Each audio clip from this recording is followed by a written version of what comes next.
How's it going, guys? Now, usually I'll start these things off with some random score or stat for some random soccer league and some random continent. But we're gonna have to save that for next week.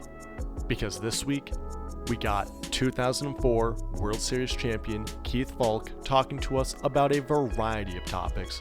So we're gonna jump into that right now. Hope you guys enjoy. All right, joining us now, very, very special guest. He is a former Major League pitcher, an All-Star, 2004 World Series champ, but most importantly, the 2003 Rolaids Relief Man of the Year. Keith Foulke joins the show. Keith, how you doing? Yeah, I'm doing well. I can just hear the applause going. Gets me excited.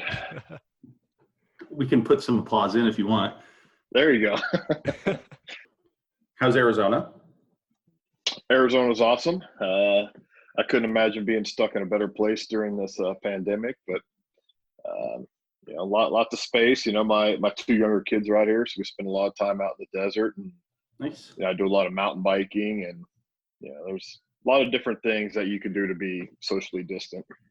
Are you up in Phoenix or down in Tucson? Yeah.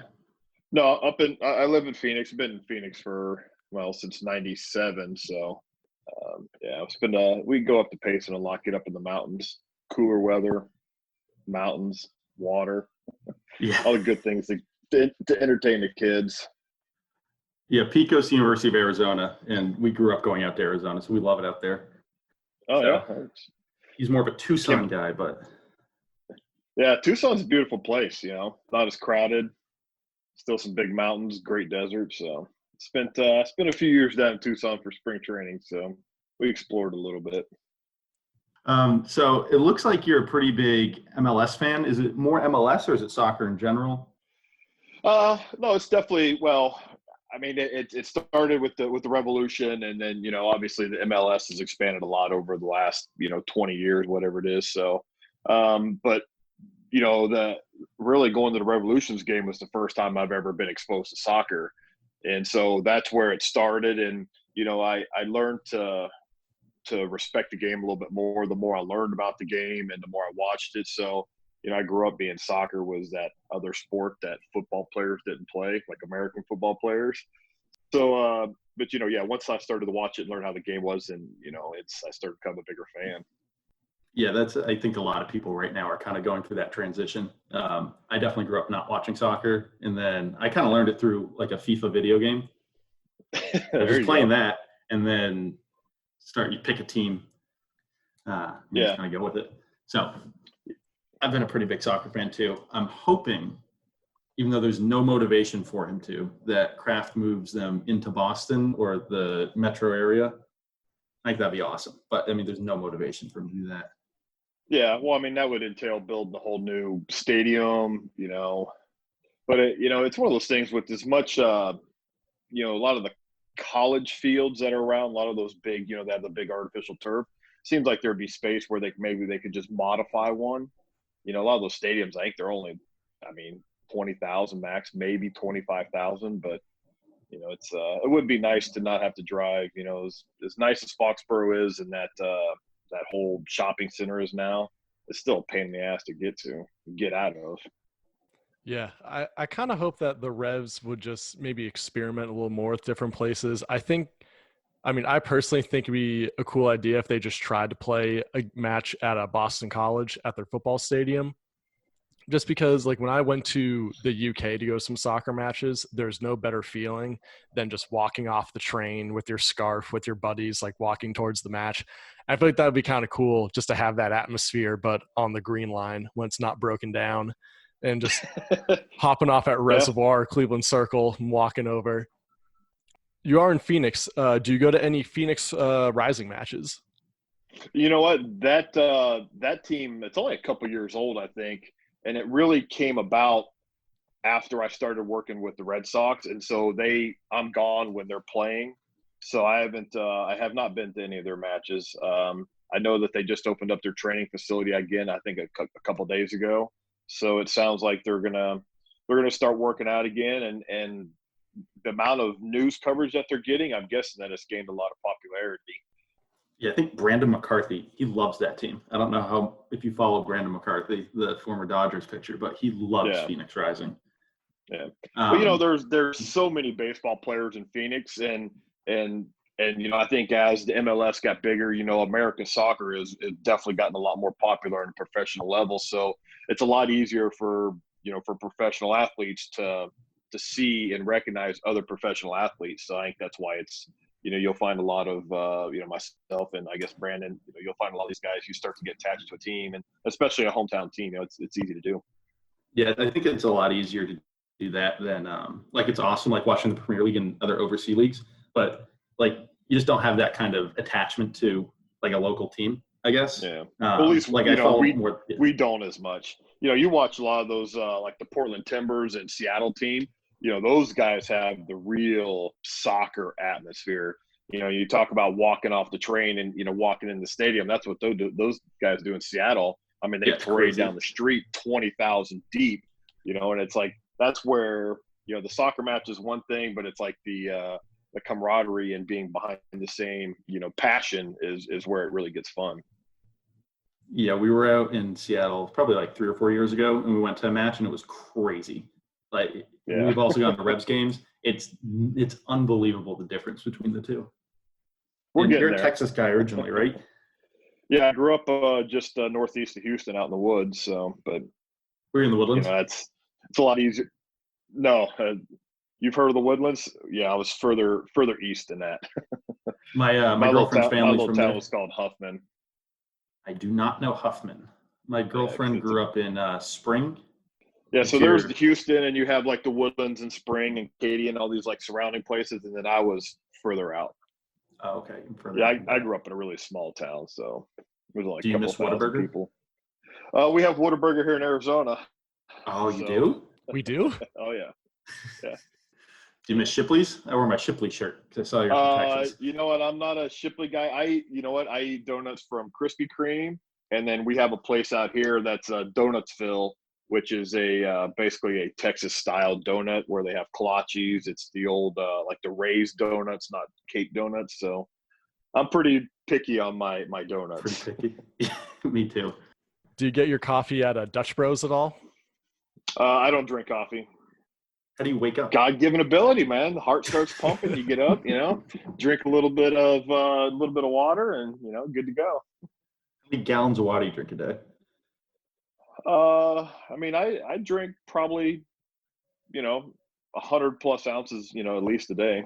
Living in the desert for so long and being an athlete, it's like you never see me without water. Anywhere I am, I always have a water bottle. It's it's preached to us for being young athletes, especially being in the desert, like I said.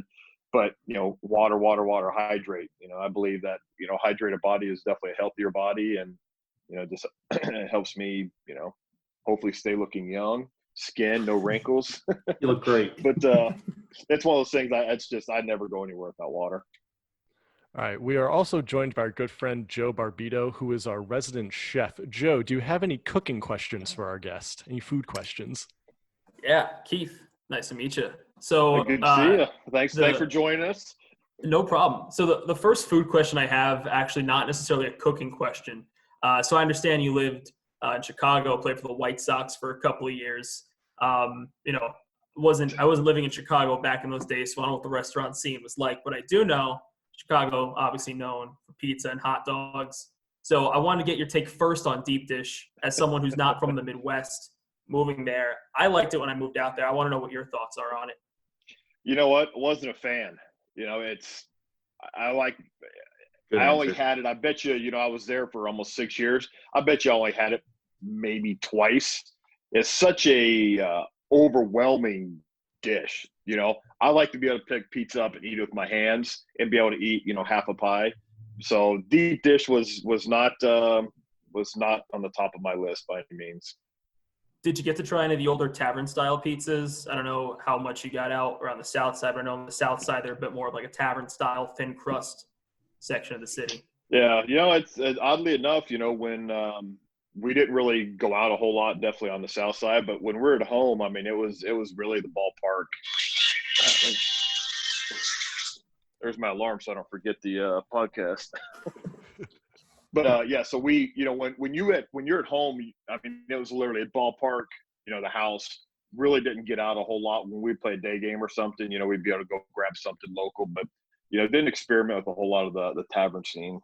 And my hot dog selection was not popular up there. I know that. Where were you going for dogs? Were you like a Portillo's guy, or did you try to go out to like the Gene and Jude's kind of style places? Definitely, I definitely hit Portillo's up, and back when I was healthier and could burn a lot of calories, I'd go out and crush 3 or 4 of those things. But they'd always laugh at me because I'm a ketchup and a little bit of relish maybe, but I don't do the Chicago style dogs. Yeah, I was going to ask your thoughts on ketchup on dogs. I know, yeah, Zippus guys, you're both big relish guys, right? I'm a big ketchup guy on hot dog. I only go ketchup. I'm not big on mustard. I'm not big on relish. I went to a White Sox spring training game a few years ago. So I'm a big Dodgers guy, and they share the same spring training as the Dodgers, and they're playing each other. And I guess I got a hot dog on the wrong part of the stadium in the White Sox section, because I got a lot of I don't know what I just put ketchup on a hot dog and I walked away and I just got glares. And I'm like, it's because I'm wearing a Dodgers shirt? No, I guess it was the hot dog. But once I found my way over to my section, my hot dog was okay. But it was a very scary time for me. Speaking of hot dogs, the only thing I like about the Chicago style dogs, I love the buns that they have. I love those seeds and stuff on them. But I'm the same way, man. It's like it was hot dog and ketchup. People will be like, you can't do that. And I'm like, as I'm on my third one, you want to watch me? Speaking of hot dogs, I don't know how often you go to the Garden. Their hot dogs are like low-key unbelievably good. I think they're better than Fenway Franks. Yeah. Whoa. That's a spicy take. It's funny because I don't really know that I've ever had a hot dog at Fenway. Because like when I go to Fenway, I mean, I'm a sausage guy. We sit up on the monster, and I got my guy up there in left field that makes me my sausage with the vegetables well done. And I mean, I don't think I've ever had a hot dog at Fenway. What's your favorite place at Fenway to sit? You like Monsters, or you prefer going? I love the suites. I'm sure. But I mean, the Monster, being able to sit in the Monster is just an incredible perspective. I love sitting up on the middle section, like what's it called now? Like the State Street Pavilion or whatever it's called. Yeah, the State Street Pavilion. When you're sitting outside, it's just a perfect. Basically it's that whole suite level, but it's a perfect view. You can see the whole game, but you're still relatively close to the field. So it's either, I mean, Monster seat during the summer when my kids are there, or when it's cold and rainy. It's like I love to sit up on the behind home plate, but I'm too large of a frame to be sitting in a lot of those seats. So fortunate I have connections where I can usually get pretty good seats that fit my ass.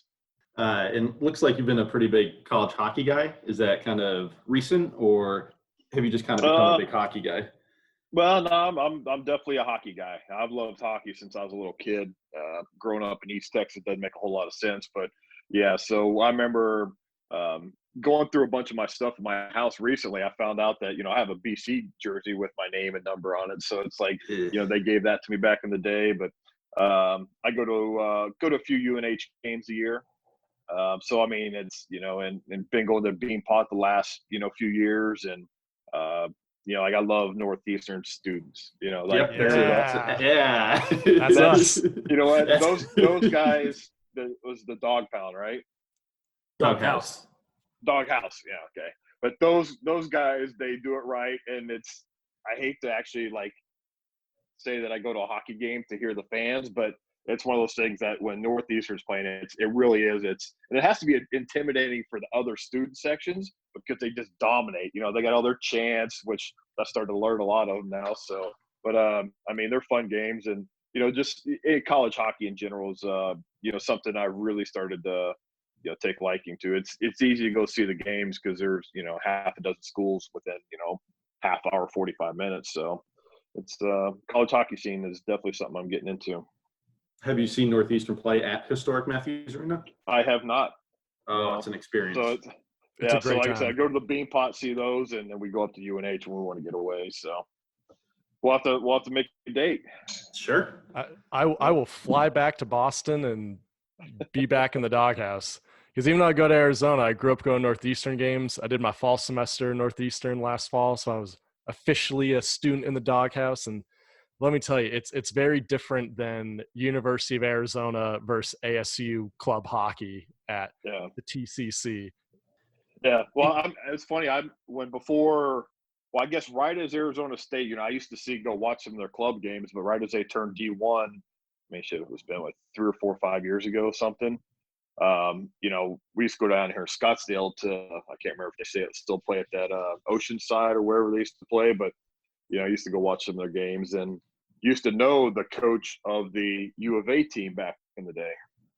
I actually have a U of A hockey jersey also. Yeah. All right. All right. They'll definitely offset the BC jersey. So that's good. Keith, given that you've been to the Beanpot and now you live away from New England, do you ever try to explain to people how the Beanpot works or what it means to people and have to really stretch out no, it is important. It's not some dinky tournament? I live in Boston. Normally I've been in Boston for the last 3 years. So when I come back here, I don't know. We don't talk about college hockey that much when we come back to Arizona. But surprising.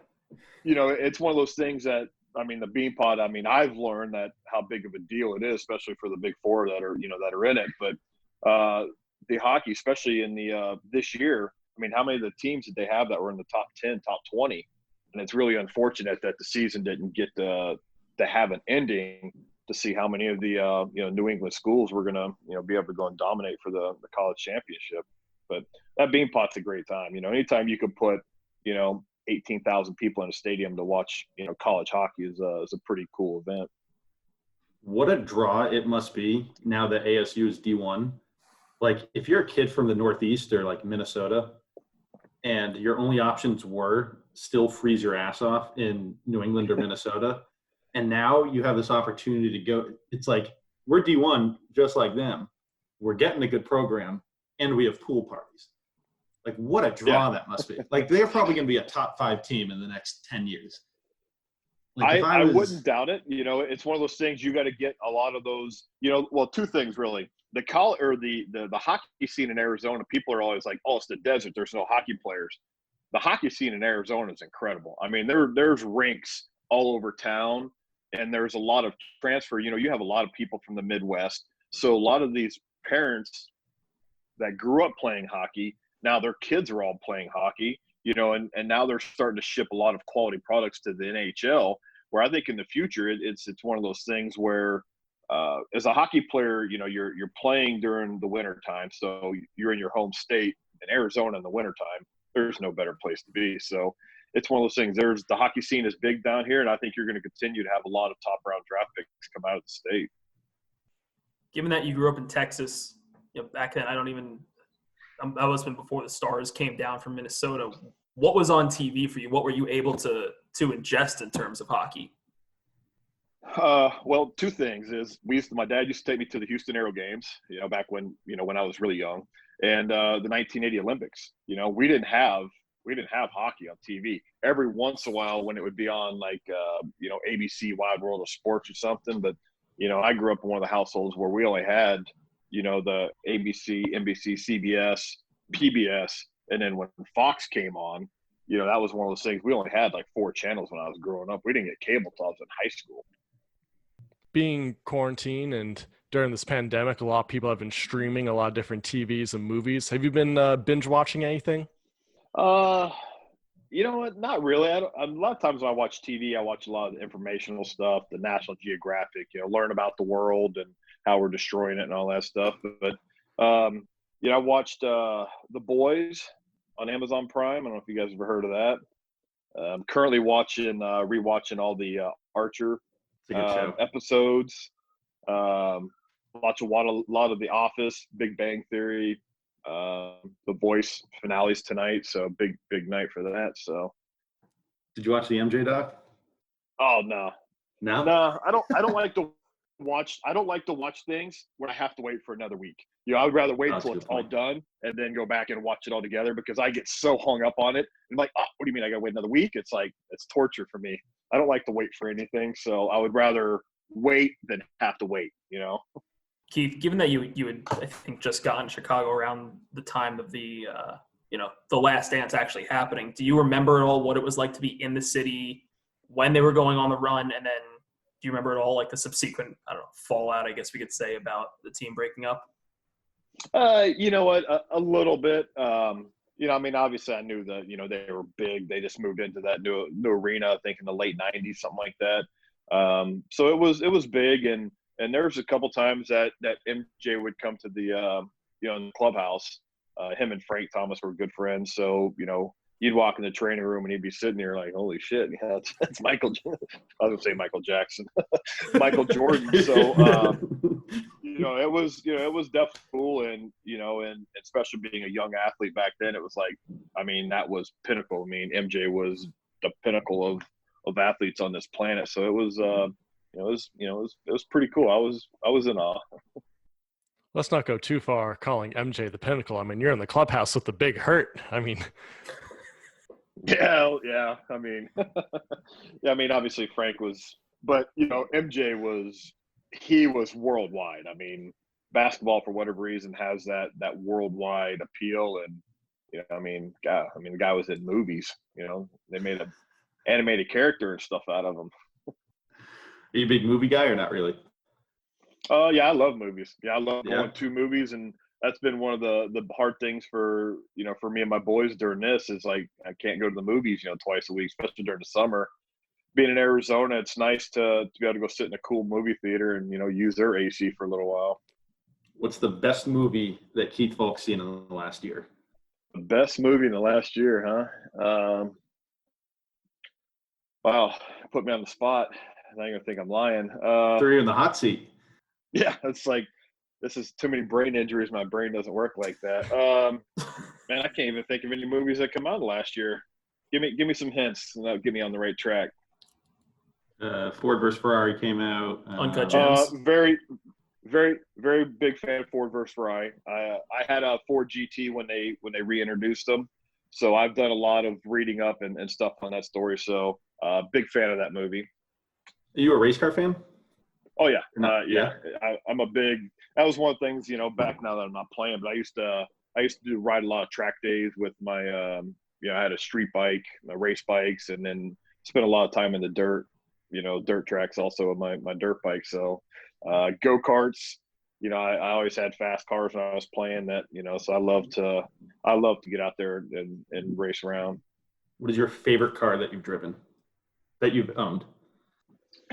It's a tough because anytime people ask me this, it's like I have to have categories. My favorite like sports car, it comes down to it's three of them because there's different forms of racing. But I had that Ford GT, which I loved. It was pain in the ass to get in and out of. When I had it in Boston, when I first got it, because it had clamshell doors, getting out of it in front of all the people in Boston, I stood up, caught me right on the top of the head. It buckled me. Like I almost fell in the street, in front of all those people. So that was kind of embarrassing, but I had a Subaru STI that was all decked out, fast as could be, quick. So that was a fun car to race around like the cities or like the small tracks. And then probably my favorite car of all time was I had a Porsche 911 Turbo that was also massaged pretty heavily, which was a fun big track car, because that thing would absolutely fly. do you have any favorite types of racing like to follow, whether that be NASCAR, IndyCar, Formula One? Because Xander and I, we grew up in a Formula One household, so that's how we kind of got our little auto fix in us. Yeah, I'm a NASCAR guy. I love the Monster Energy AMA Supercross. Those are my two favorite forms. I do watch Formula One when it's on. Those cars, as far as the technology involved, those things, it's second to none, and how they handle and all that. But I don't like how finicky the cars are. It's like I like NASCAR where they can actually have a little contact, and they're not so delicate where they just snap anytime something happens. Did you watch the race this weekend? Yeah, I watched it. I watched it. And I'm a big Kevin Harvick guy, so it worked out great for me. Oh, there you go. And then I saw where they got a race on tomorrow night. I think they got like 6 races on in the next week or something like that. So yeah, they're doing it in Darlington again, I think, right? Yeah, I think they're doing a night 500-kilometer race. I didn't really pay attention to it a whole lot, but I'm glad to see it's back. Obviously being able to watch something. Like I said, it's like I sit on the couch and watch Big Bang Theory and Office every night for 3 hours, and it's like, my God, what am I doing? Do you have a favorite restaurant in Boston or Boston Favorite area? restaurant in Boston? I can't say Or I'll give you a top three. restaurant. I'll give you a top three if you want. All right. Oh, are you going to give it to me, or you want me to give it to you? Oh, you can give. I want your top three. I don't think Keith Foulke cares about my top three restaurants in Boston. Yeah, but you're putting me on the spot. And, like I said, I've had a lot of brain injuries, so it's like my brain doesn't work. Oddly enough, I don't know if you guys ever been to Roadies. You got to put that on your list. All right. It's it's a kind of the walk-in pizza joint, but their food there is incredible. Their red sauce, that they put on their pasta, probably the best red sauce I've ever had. So I have about 5 or 6 different things that I rotate. If I want a burger, I go to A&B Burger. I live right at the Garden, so I don't venture out a whole lot. I'm a big Del Frisco's. I don't eat steak unless it's at a Del Frisco's or Morton's, one of those things. But have you been to Taste of Texas outside Houston? Taste of Texas. Yeah. No. That place is real good. Next time you're in Houston, I'm a big barbecue guy, so that's kind of hard to find. It is hard. There's a place up, Salvage Barbecue up in Portland, Oregon. There's my brain. Portland, Maine. But Salvage has good Texas-style barbecue, so when I'm up there. Have you been to BT Smokehouse out in like Central Mass? That's a pretty good barbecue place. I don't spend a whole lot of time in Central Mass, so. I try not to either, but. What about Sweet Cheeks over by Fenway? Sweet Cheeks. You know what? I remember eating there, I think probably when they first opened up years ago. And it's one of those things I don't like when we go to Fenway, it's literally into Fenway and back out. So I don't spend a whole lot of time there. So I kind of forgot about it. But I mean, I ate there, years ago. When it comes to barbecue, I gotta say I'm loyal to the boys down at a Blue Ribbon in Newton. I don't know if you've been to Blue Ribbon. But the big question is what kind of barbecue is it though? I think they're more like Kansas City. Yeah. Yeah. So you got your Kansas City, you got your Carolina, and Texas. So when everybody kind of does it, different. Obviously, I'm a big fan of Texas because the sauce is secondary. I don't like barbecue is not something you cook on the grill and throw sauce on it. I'm something that has to be cooked for 8, 10, 12 hours, whatever it is, and so everybody's got their own opinion on the barbecue. You ever do any barbecuing at home, like real, low and slow for hours? Oh yeah, yeah. I mean, I've had a number of different smokers. My big purchase, it's been a number of years ago, but a Kamado Joe, one of the Kamado style, egg style. Man, those things are incredible. Very easy, but how they're built, it's very easy to control. That 215, 225. And be able to leave a piece of pork on there or brisket. I love smoking big turkey breasts. A few skills when it comes to smoking meat. You have a wood chip mix you go to? You have like a particular blend you're making at home? Not really. Those Kamados, they take the big lump charcoal. I have one son that's allergic to mesquite, so we can't use any of that. I will put in some pecan wood every once in a while. But really, it's one of those things, after being on there, I can't say that I can tell the difference, by adding, a pecan or a mesquite or, whatever it is, some type of oak. I can't really tell that big of a difference. So I think we're all set. This is better than I thought.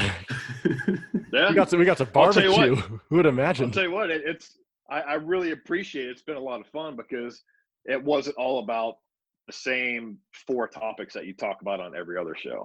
See, that's what I said. I said our goal with this is not to mention baseball a single time. You've ruined it. You just mentioned baseball. Oh, we were so close.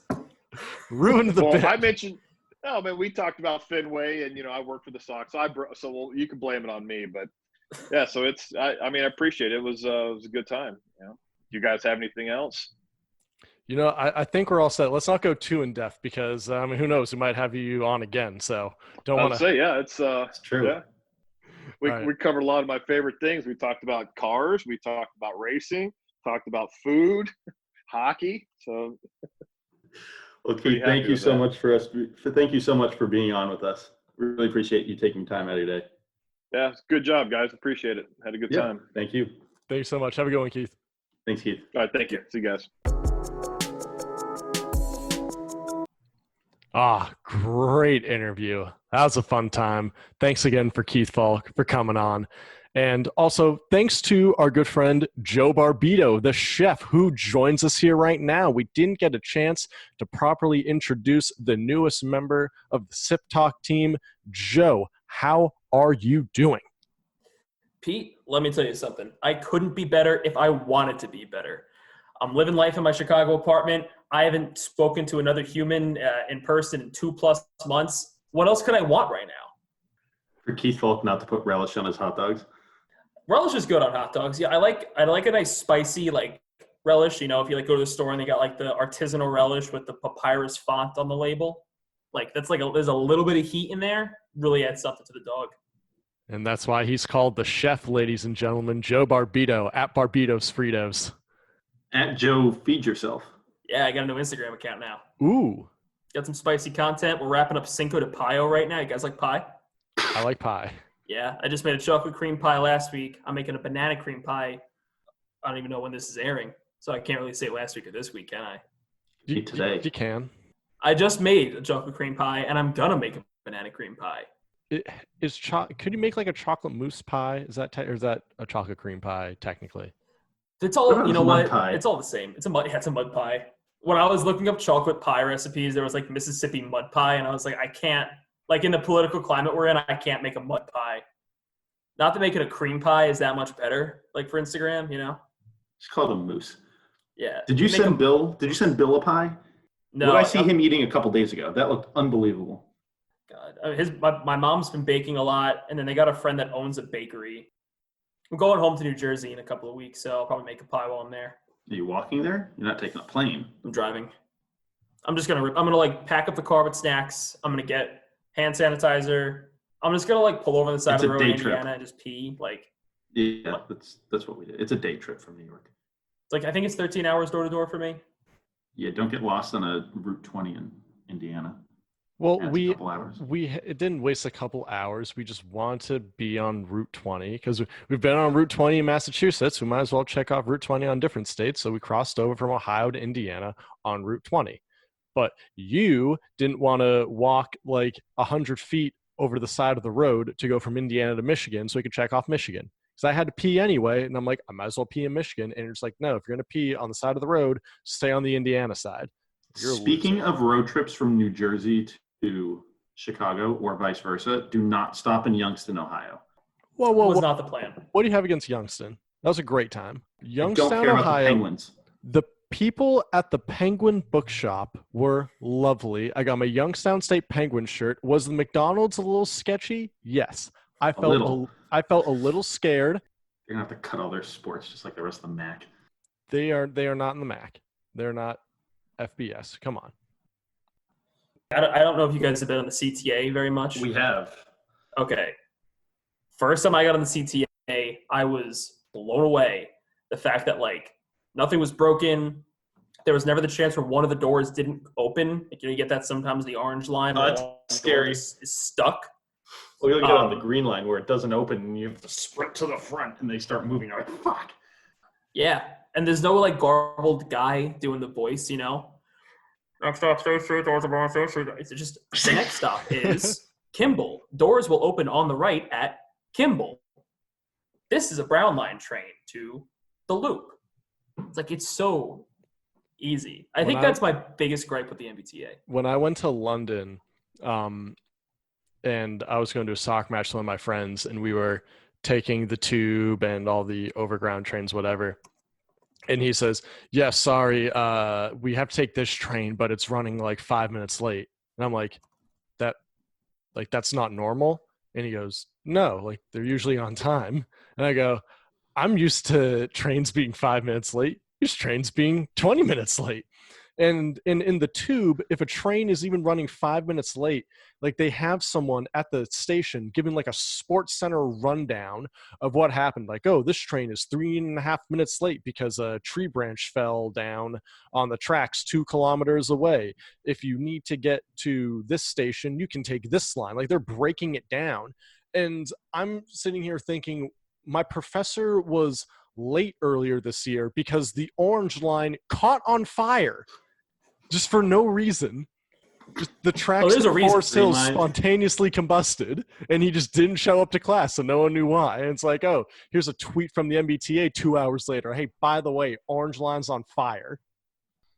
That was what Northeastern was like in 2015. Let me tell you, that was before ISEC. That was before your fancy footbridges. Before your fancy $25 million footbridges. Yeah, that they insist on coloring rust. Have you seen that bridge? Barbito, have you crossed it? I have not crossed it. I've been back twice since they opened it. Once since they opened it. And both times I just had no reason to go that way. Yeah, you don't need to. But the only positive is now you're not going to get smoked by a car in the Columbus garage. Yeah. No, where I lived my last semester, I had to go through the Columbus garage every day to get home. And, and I'd be driving. There's the one Columbus corner garage. you have to turn to like out towards like. Yep, and like that corner, it's just a blind corner. So I just kind of like hug the pillars and like hug whatever. Like Maserati was stay on that there. crosswalk. Yeah, you got to stay on the crosswalk because I'm coming around that in little Saab. I'll run you How old's your sub? I was kidding. It's dead. Oh no, I was gonna ask. I know you had the Saab back in like 2017. I was gonna be like, it still has that thing? No, Peter rode it into the ground. Had to pick Whoa. No. Who was the last person to drive my Saab? It was me. Okay. I didn't do anything. Your car just decided to give up on me as I was coming back from. Where was I coming back from? I think I was watching a lacrosse game at LS or something. Either way, yeah. How do you think I felt? Where your Saab just stopped working, and how do I think you felt? I had to pull over in a Stop and Shop parking lot. I no longer had a car.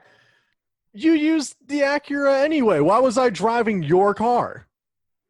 Why was The Saab wasn't highway safe.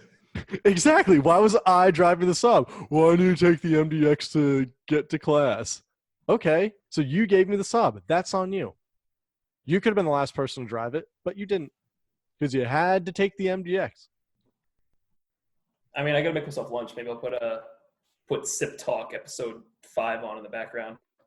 Have you been eating PB&Js? I've been pounding PB&Js.